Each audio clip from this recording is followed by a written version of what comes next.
L'ancien capitaine des Lions indomptables du Cameroun et actuel président de la Fédération camerounaise de football, Samuel Eto'o, a tenu un discours à la tribune de l'Organisation des Nations Unies en marge de la 78e session de l'Assemblée générale des Nations Unies à New York aux États-Unis, dont le terme a porté sur les solutions technologiques pour lutter contre l'exploitation et la traite des êtres humains dans le sport.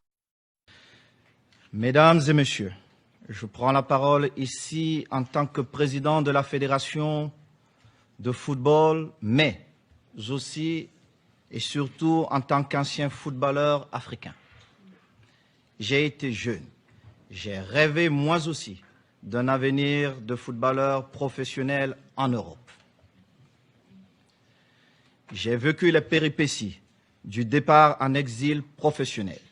J'ai enduré les difficultés d'intégration dans un environnement qui n'avait rien à voir avec le pays où je suis né et ai grandi. Je vous parle de vécu. J'ai beaucoup travaillé pour réussir, mais je reconnais aussi que j'ai eu plus de chance que d'autres jeunes de ma génération.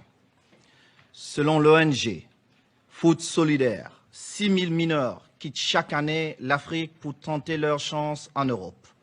J'aurais pu être l'un de ceux qui n'ont pas réussi leur pari. J'aurais pu être pris au piège de faux agents de joueurs ou d'un réseau de passeurs sans scrupules. J'aurais pu rater tous mes tests et me retrouver sans papier comme beaucoup de jeunes en quête d'avenir. Ce sujet me tient à cœur, vous l'aurez bien compris, parce qu'il parle de moi, d'un destin funeste qui aurait pu être le mien. Mesdames et messieurs, sans éluder les autres sports, je vais m'appuyer sur mon expérience dans la discipline que je connais le mieux, le football.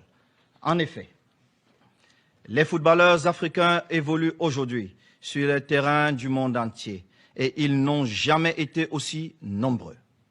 Selon une enquête du Centre international d'études du sport français, ils représentent 23% de l'ensemble des joueurs de première division en Europe. En Asie, la proportion atteint 27%. L'Afrique représente donc un réservoir de main-d'œuvre inépuisable et bon marché. C'est un incroyable gisement de talent dans lequel tous les clubs européens viennent recruter allègrement de manière légale ou non. Le voyage périlleux du migrant sportif n'aboutit pas toujours à un contrat de footballeur professionnel.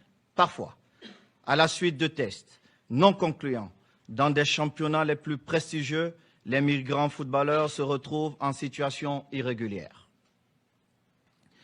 Dans les pays moins respectueux des droits humains, on leur confisque leurs papiers et ils deviennent clandestins. Endettés et traités comme du bétail. Pour appréhender ce phénomène, remontons à ses origines. Comment cet exode massif de footballeurs a-t-il été rendu possible? Le fait déclencheur a été identifié. C'est l'ouverture des championnats européens aux ressortissants des pays européens d'abord et ensuite aux joueurs venus de pays tiers. Le premier appel d'air fut l'arrêt Bosman. Rendu le 15 décembre 1995 par la Cour de justice des communautés européennes, dans leur décision, les juges de la Cour avaient rappelé l'obligation de respecter le principe de libre circulation des sportifs professionnels ressortissants des pays membres de l'Union européenne. Cet arrêt supprima d'un trait de plume les quotas limitant le recrutement des joueurs entre pays de l'Union européenne. Le deuxième appel d'air est une jurisprudence intervenue 7 ans après l'arrêt Bosman. Il s'agit de l'arrêt Malaja, prononcé le 30 décembre 2002, pour vous rafraîchir la mémoire. Je rappelle que le recrutement de cette basketteuse polonaise avait été rendu possible par cette décision de justice alors qu'à cette époque, la Pologne qui n'avaient pas encore adhéré à l'Union européenne étaient encore soumises aux quotas visant les pays tiers. Les juges ont fait sauter ce deuxième verrou en vertu des accords de coopération entre les pays de l'Union européenne et les pays tiers. Les Africains ont été impactés par cet arrêt Malaja, par le fait de l'existence des accords de Cotonou, signés par les pays de la zone Afrique-Caraïbes-Pacifique avec l'Union européenne. En résumé, mesdames et messieurs, la migration des sportifs, qu'elle soit légale ou illégale, est le résultat de l'ouverture du marché du travail européen aux ressortissants des pays tiers.